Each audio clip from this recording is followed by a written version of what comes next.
Come here, my little gamer piggies. It's getting warmer. The sun feels a little hotter, and the wiggly lines in the air are once again finding their way home to the tops of cars.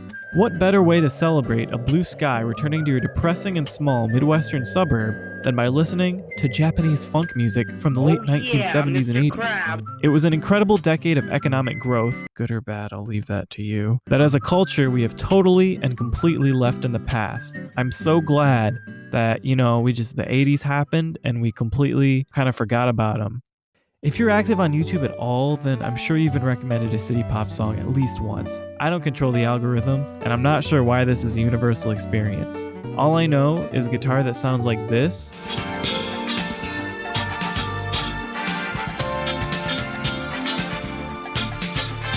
Rules my ear canals, dick, balls, nut, and brain ring plays. Shit's good. Shit's funky. Shit's happy. Shit's advanced pop songwriting. Of course, it's hard to recommend an entire genre of music to anyone, especially when it's not in your native language.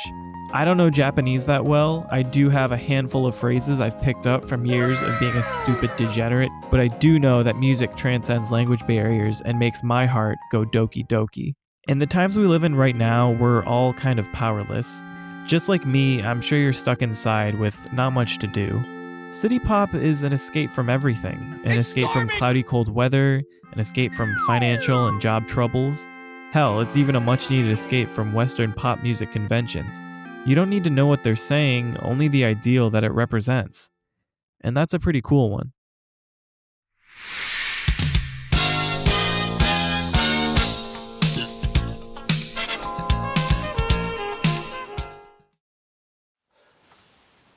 Oh, almost forgot. Welcome back.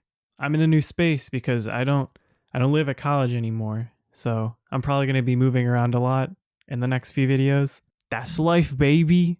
In the 1980s, Japan was going through what's referred to now as the Japanese economic miracle, GEM. During this time, Japan was the world's third largest economy behind the United States and the Soviet Union, because it was the 1980s and Cold War. That's what it's called. Japan was pumping out Walkmans, they were slapping out NESs and Game Boys, and they were slamming out incredible anime classics. Like, you got your Akira, your Nausicaa, your Dragon Ball, your Fist of the North Star, Atatatata Omaiwa Shinderu.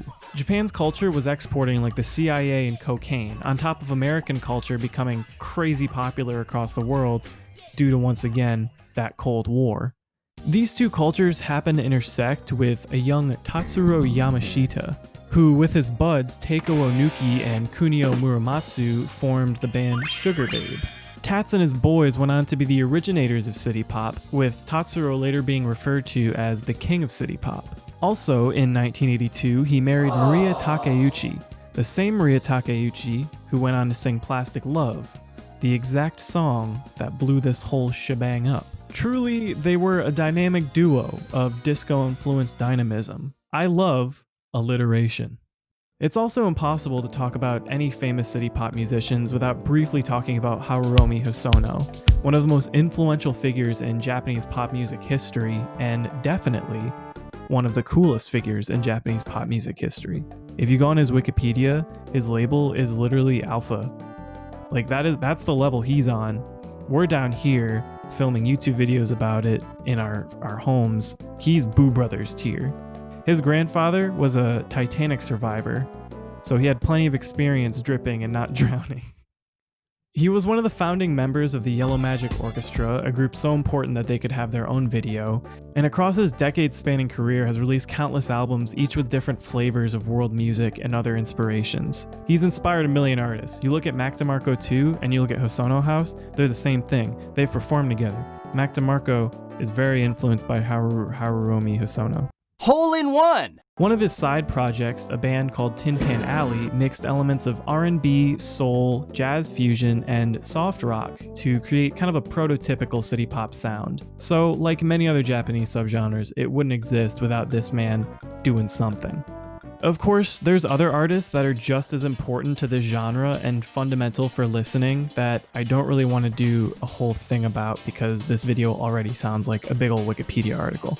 Teiko Onuki, who I mentioned before from Sugar Babe, had a pretty successful solo career. Masayoshi Takanaka, who is also YouTube Recommendations core, his one album with the guy running in the desert is just good stuff after good stuff. Junko Ohashi, Cassiopeia, and of course, Toshiki Katamatsu, the man whose horniness for the sea and turning everything into a lady will never be quenched. This type of sun-drenched pastel also goes beyond just the realm of music, but into other forms of art like graphic design and illustrations. It's really clear to see the kind of symbiotic relationship the two mediums had when you look at graphic designers and artists of that era. Art by people like Hiroshi Nagai, and graphic designers like Iko Tanaka, Shigeu Fukuda, and Kazumusa Nagai.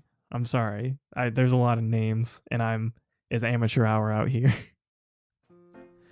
Fast forward to the 2010s, and people outside of Japan don't know and don't really care much about city pop. You're starting to have your crossover people like Hatsune Miku, Kyari Pamyu Pamyu, and Gact. But there's no love in the States for our boy Toshiki. Then Vaporwave happens, and then Future Funk spawns from that. Then the YouTube algorithm decides to be benevolent, and one plastic love later, here we are. I had no idea what city pop was until a couple years ago. When I was around 18, I had just discovered the future funk genre. I was stuck in a huge rut musically, and before that, I had never even listened to any electronic music. I was a boomer at the age of 14. I only listened to like the Beatles and thought everything else was shit. And then I kind of I've grown. I'm a bigger boy since then. I listen to 100 Gex, so that's an arc. I was doing a regular Bandcamp archaeology dig for free music and found Macross 8299's A Million Miles Away. I listened to it religiously. I was hooked on the sound, and when I ended up digging into the samples, I never really looked back. Getting into city pop was a blessing and a curse. On one hand, I had an entire genre of music that I loved, but on the other hand, I'm turning into even more of a stupid, stinky weeb than I already am. Although Japan's economic growth took a pretty significant dumpski in the 90s and the decades following, city pop is an extremely evocative portrait of that previous era that still continues to inspire to this day. It's the best accompaniment for the summer because the music is timeless and represents that ephemeral bootstrap dream that I'm not sure if Bonald Breagan just claimed existed or actually did. Either way, I think it's good as hell, and it's stupid and dumb that not all of it is available on streaming services. If you're looking for music to brighten up your day, or you're just stuck in a rut, try diving into this genre. It's worth it. Leave a comment if you have any city pop recommendations, or say what your favorite Japanese artist is. Anyways, here's some other videos in the down below. Don't forget to subscribe if you want to see more. I am out of college, so I'm going to try and make a lot more videos, but it's hard to find a place to like actually record. So, it's a process. We'll figure it out.